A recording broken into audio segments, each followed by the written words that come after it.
व्यासपीठावरचे सगळे उपस्थित मान्यवर, ज्यांचा आज आपल्याला सत्कार करायचा आहे, त्या सत्काराचे कष्ट घेऊन खरा मान ज्यांनी मिळवलं ते सगळे मानकरी कार्यकर्ते बंधू भगिनी, पत्रकार मित्र बंधू आणि भगिनींनो, जोडून दोन कार्यक्रम आले. आपल्या सगळ्यांचे आदरणीय नेते बेनके साहेबांचे यांचं द्वितीय पुण्यस्मरण. बेनके साहेबांची जी काही कारकीर्द आहे ती जुन्या पिढीला जास्त स्मरते.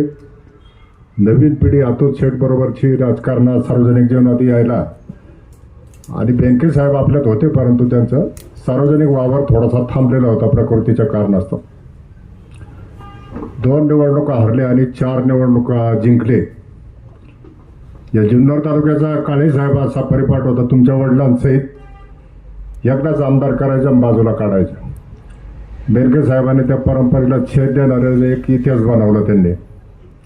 नंतर 4 विजय त्यांच्या नावावर झाले. आम्ही सगळे भाग्यवान आहोत, व्यासपीठावरचे सगळे.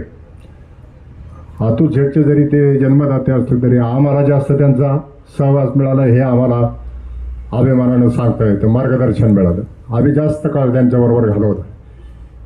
म्हणून सामाजिक जीवनामध्ये कार्य कसं करायचं, लोकांच्या बरोबर कसं राहायचं, कुलकर्णी साहेबांनी सांगितलं ते वस्तुती आहे. अपुरगी जवळ आला त्याला जिव्हाळा द्यायचा, पाठीवर हात टाकायचा, आरेला कार्यसुद्धा करायचं आणि हाकेला हो द्यायची. ही तत्व बेनके साहेबांची होती आणि ती आपल्याला पुढे घेऊन जायची.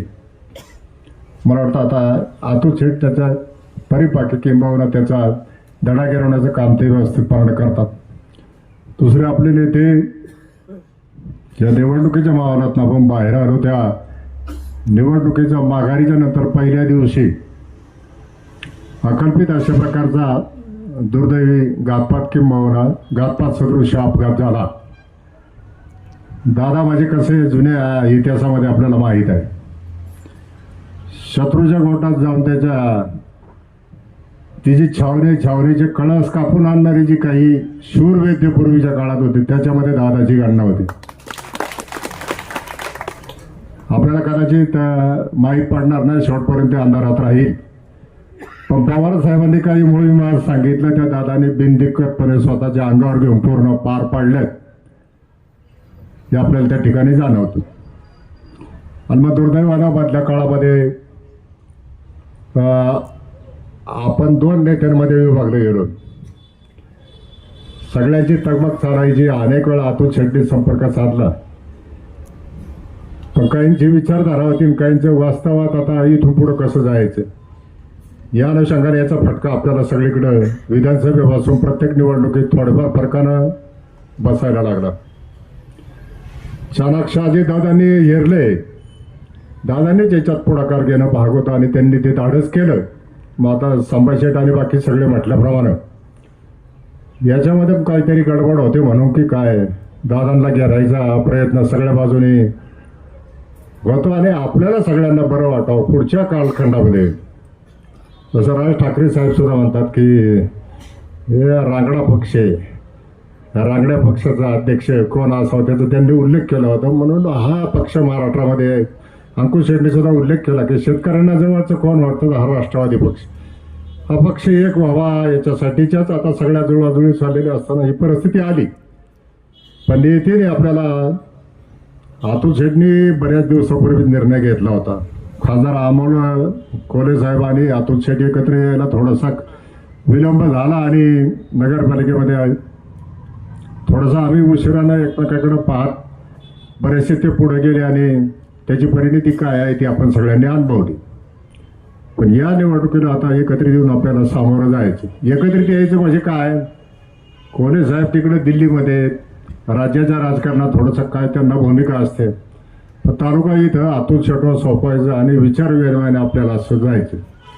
सगळी निर्णय प्रक्रिया ही अतुल शेठवर होती. अतुल शेठनी एक नेता म्हणून अलीकडच्या काळामध्ये नेता म्हणून नेत्याला स्वतःच्या निवडणुकीबरोबर त्याच्या आयुष्यामध्ये येणाऱ्या मग ग्रामपंचायतपासून नगरपालिका असतील, पंचायत समित्या, बाजार समित्या, तुमच्या खरेदी विक्री संघ, जिल्हा दूध संघ, जिल्हा बँक या सगळ्या निवडणुकीमध्ये सहभाग घ्यावा लागतो. तो अतुल शेठ घेतात. तो घेत असताना त्यांनी आता या निवडणुकीमध्ये त्यांच्या नेतृत्वाचा कस लागत असतो. उमेदवारी देताना मनाजोगी उमेदवारी मिळाली नाही तर काही नाराज कार्यकर्ते समोरच तिथं नेत्याचा उद्धार करून वर्गणा करतात, बाजूला जातात.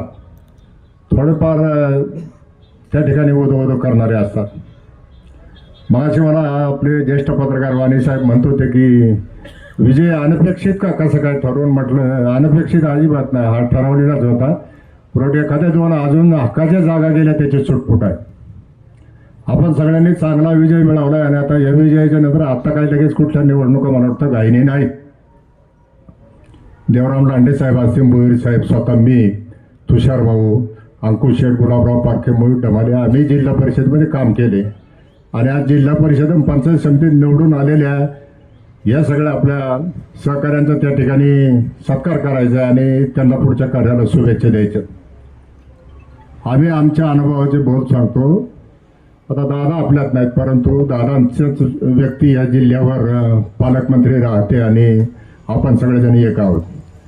आम्ही जरी एवढ्या वेळा जिल्हा परिषदेमध्ये प्रतिनिधित्व केलं पण आम्हाला भरघोस निधी सगळ्या पत्रकारांना कार्यकर्त्यांना मी सांगू इच्छितो की 2017चीच आमची आताची निवडणुकीचा आम्ही अनुभव, अंकुश शेठ असेल, मी असेल, मोहित भाऊ असेल, गुलाब शेठ, 17 साली काहीच निधी त्या ठिकाणी द्यायला शिल्लक ठेवलेला नव्हता. देवराम साहेब आमच्याबरोबर होते.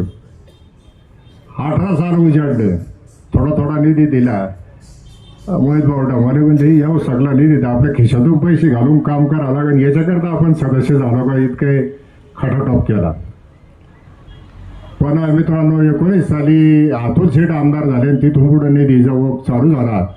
कारण जिल्हा परिषद सदस्याचा मूळ स्रोत जो आहे तो जिल्हा नियोजन मंडळ आहे, पालकमंत्र्यांच्या मार्फत तो निधी देता येतो. आता तो निधी आम्हाला त्या ठिकाणी चांगल्या प्रकारचा दिला. आमच्यामध्ये थोडंसं उजवडावं केलं असेल, अतुल शेठनी काही मंडळींना थोडा जास्त निधी दिला असेल आमच्या सदस्यांमध्ये. परंतु आमच्या सगळ्या भागामध्ये त्यांनी जाहीरपणानं सांगितलं की मी जे आणलं पण मी अतुल बँके हे करत नाही. सगळ्या कामामध्ये प्रत्येक ठिकाणी अजितदादा पवार आहे.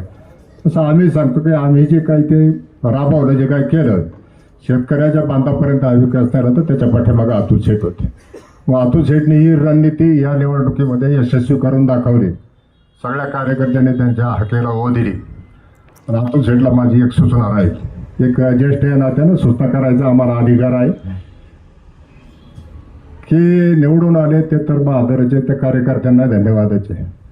पण नारायणगाव गट असेल, त्या ठिकाणी तुमचा पिंपळवंटी गट असेल, तुम्ही सांगितल्यावर ज्या उमेदवारांनी उमेदवारी घ्यायचं धाडस केलं त्यांना वाऱ्यावर सोडू नका. कारण अवघड परिस्थिती होती ना.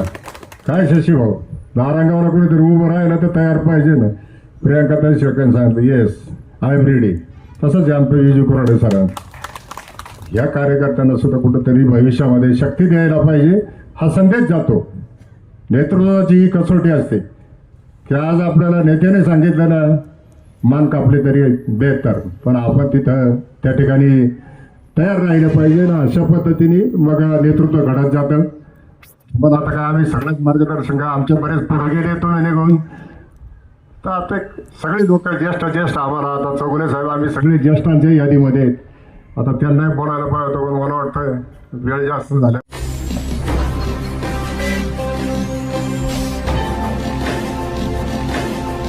ताज्या घडामोडी आणि नवनवीन माहिती मिळवण्यासाठी समाज दर्पण या YouTube चॅनलला सबस्क्राईब करा आणि बेल आयकॉनवर क्लिक करा.